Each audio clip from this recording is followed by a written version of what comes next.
friends. Welcome back to Feartells. Tonight, we have 4 disturbing horror stories inspired by real-life fears. Stories about psychopaths, stalkers, strange people, and encounters that still haunt those who experience them. So dim your lights, put on your headphones, and let's begin. I want to start by saying that I don't scare easily. I've driven across the country alone more times than I can count. Long stretches of highway at 3 a.m, rest stops where I was the only person for miles, small diners in towns so tiny they don't even show up on most maps. None of that ever bothered me. I'm the kind of person who finds comfort in the emptiness of late-night roads, the quiet hum of the engine, the way headlights push back the dark just enough to keep you moving forward. But what happened in the summer of 2019 on a stretch of Route 9 in rural Tennessee changed something in me, and I don't think it ever changed back. I was driving home from visiting my uncle in Knoxville. It was close to 2 a.m. I had been on the road for about 4 hours, and my gas light had been on for almost 30 minutes. I was starting to feel the kind of nervous you feel when you realize you might be more stranded than you thought. There were no lights anywhere, just thick trees on both sides of the highway and the occasional white line on the road ahead. Then I saw a sign, "Last stop gas, 2 miles." I remember the relief I felt. I pulled off the highway and followed a narrow 2-lane road into the dark. It felt longer than 2 miles. When the station finally appeared, it was one of those old roadside places. 3 pumps under a rusted canopy, a small convenience store with flickering lights inside, and nothing else around for as far as I could see. There was one other car in the lot, a dark green sedan, older model, parked at the far pump. But no one was standing at it. No one was pumping gas. The car just sat there, engine off, completely still. I parked at the nearest pump, got out, and felt the humidity hit me immediately.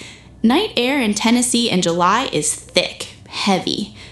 I looked at the green sedan again. Still nothing. No movement inside, no person nearby. I swiped my card and started the pump. Then I decided to go inside for water and something to eat for the rest of the drive. The inside of the store was small and smelled like old coffee and a floor cleaner that hadn't fully dried. There was a teenage girl behind the counter, maybe 17, maybe 18. She looked up when I walked in, and what I noticed right away was that she didn't look tired the way you'd expect at that hour. She looked tense, alert in the wrong kind of way. Her eyes moved to the window and then back to me. I grabbed a bottle of water and a bag of chips and went to the counter. "Long night?" I said, trying to sound easy. She didn't smile back. She just said quietly, "You should pay and go quickly." I thought maybe she was just having a rough shift. I put my items on the counter. Then she leaned forward slightly and dropped her voice. "There's a man outside. He's been here for almost 2 hours. He keeps walking around the building. He comes in, buys nothing, leaves, then comes back. Don't let him know you're alone out there." I felt the bottom drop out of my stomach. I turned slowly toward the window and saw him for the first time. He was tall, very tall, standing at the far edge of the light the canopy threw into the lot where the dark started. He had on a dark jacket and both hands in his pockets, and he was completely still. Not looking at his phone, not looking at the sky, just looking at the lot, like he was watching something that wasn't there yet. "That green car is his?" I asked. "Yes," she said. "He moved it 3 times since he got here. First it was right by the door, then he moved it to the back, then to the pump. He never touches the pump." I paid fast. I asked if her security camera could see my car from inside. She pointed to a small monitor behind her showing the pump area. My car was there, gas still going. "I called my manager over an hour ago," she said, "and police maybe 20 minutes ago. Nobody's come." I told her I was going to walk out, get in my car, and leave. I asked her to lock the door behind me. She shook her head slowly. "He watches people when they leave. 3 people left while he was here. He followed 2 of them out of the lot onto the road." I stood very still. "Did they come back?" I asked her. She looked at me. She didn't say yes. I asked if there was a back door. She hesitated, then nodded, and took me through a storage room to a metal back door that opened into a small lot behind the building. I moved fast, keeping close to the wall, going around the far side of the building away from where I had seen him standing. My car was still at the pump.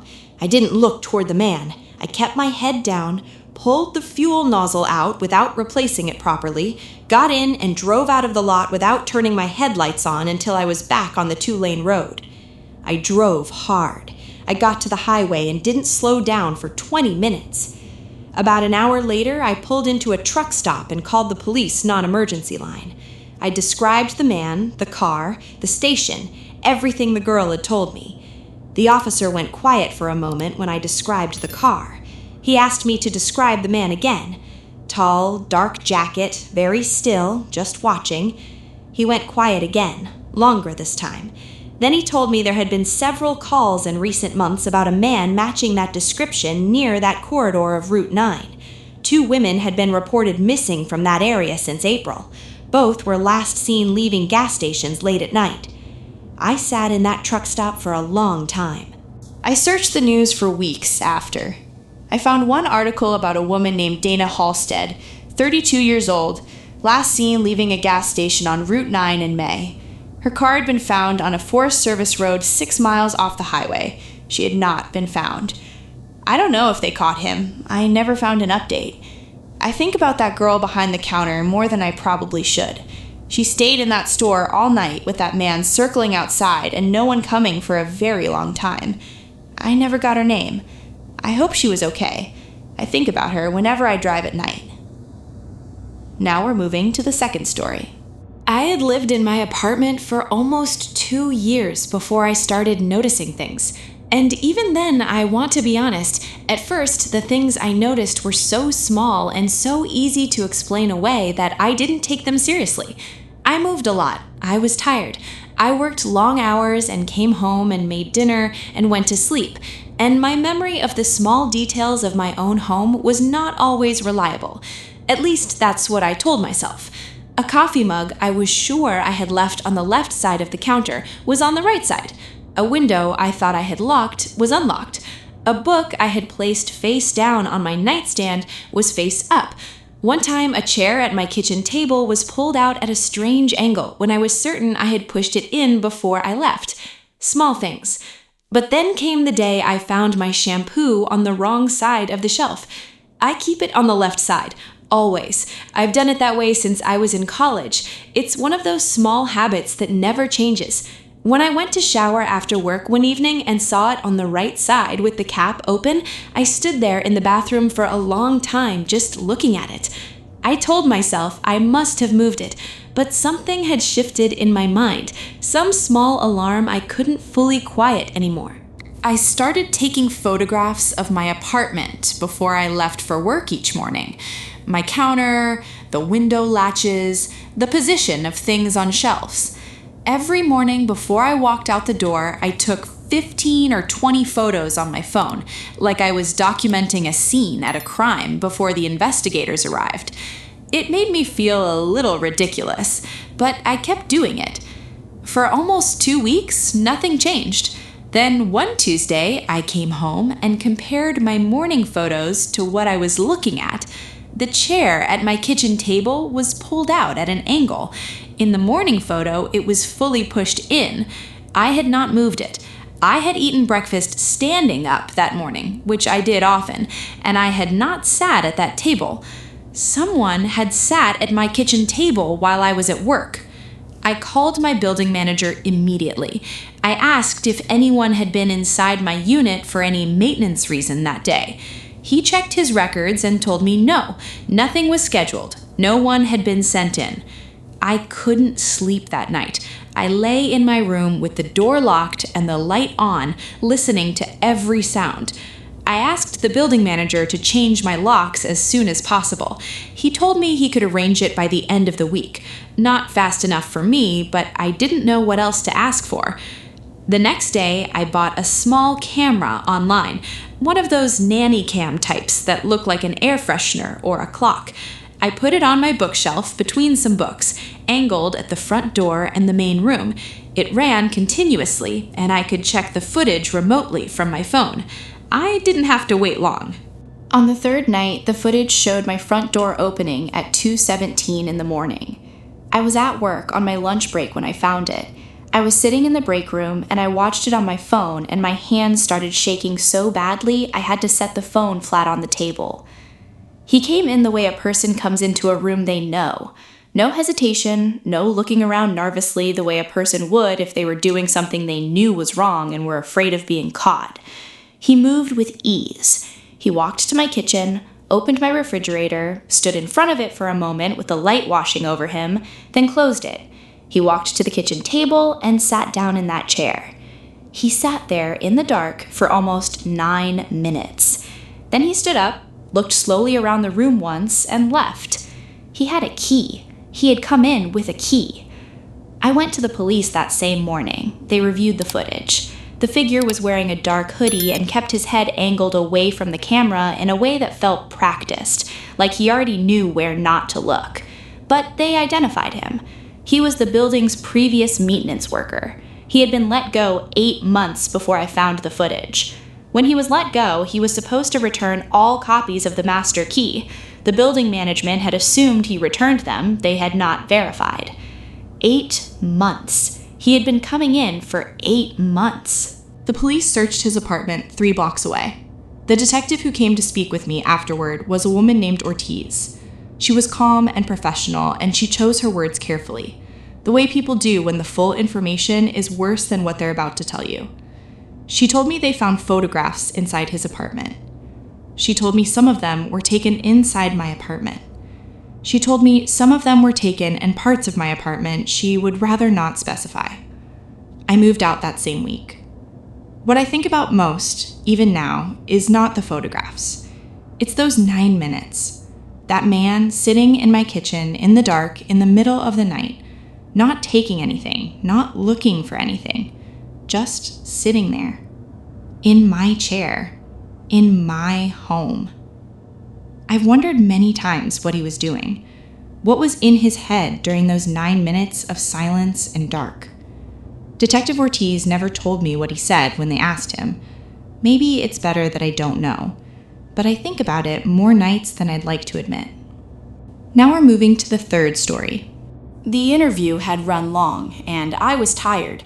It was a November evening, already dark by 6:30, and I was standing outside a building in a part of the city I didn't know well. I had no car. I had taken a train in that morning, and I needed a ride back to my hotel. I opened my rideshare app and requested a car. The app matched me with a driver named Marcus, a rating of 4.7. Profile photo showed a heavy-set man in his mid-40s, a wide smile, a dark blue jacket. Car listed as a white Toyota Camry, and the plate number was shown in the app. A white Toyota Camry arrived about 4 minutes later. The driver was a heavy-set man in his mid-40s. The build was right, the age was roughly right. I got in. "Heading to the Marlowe Hotel?" he asked. "Yes, thank you," I said. He pulled into traffic, and I settled back and opened my email on my phone. I wasn't paying close attention. I was tired and decompressing from the interview. The first thing I noticed was the route. I'm not from that city, so I assumed at first that he knew the traffic patterns better than I did. But I had the map open on my phone, just passively watching it, and we were not heading in the direction of my hotel. We took a turn, and then another turn, and I could see on the screen that we were going the wrong way. "Is there traffic on the main road?" I asked, keeping my voice light. "A little bit," he said. "This is faster." I watched the map for another 2 minutes. We turned again. The streets were getting quieter, more residential, less lit. I sat up and looked at the app again. I read his name, Marcus D. I looked at the profile photo again, and then I really looked at the man in the driver's seat.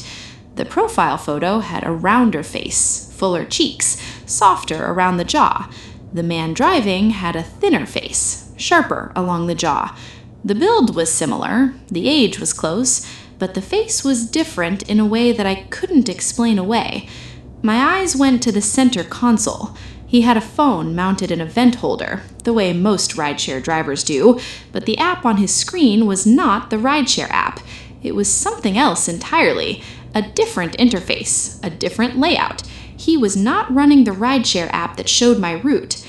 "Marcus," I said, steady as I could make my voice, "my map seems off. Can you tell me the route we're taking?" His eyes went to the rearview mirror, just for a second. "It'll fix itself," he said. I pressed the emergency share button, buried in the safety section of the rideshare app. Most people don't know it's there. It shares your real-time GPS with a contact and gives you a fast path to call emergency services. I opened my texts and quietly typed a message to a friend who was already at the hotel. I told her the make and color of the car. I told her as much of the plate as I could make out from where I was sitting. I told her that something felt wrong. She called me back in under a minute. I answered and raised my voice just slightly, not panicked, just clear. "Hey, yeah, I'm almost there. I'm in the car right now." I looked out the window and read the cross-street sign I could see on the corner.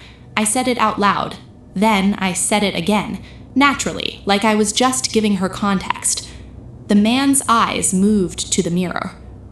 "Who are you talking to?" he said. "My friend at the hotel," I said. "She's waiting for me." Something shifted in his posture.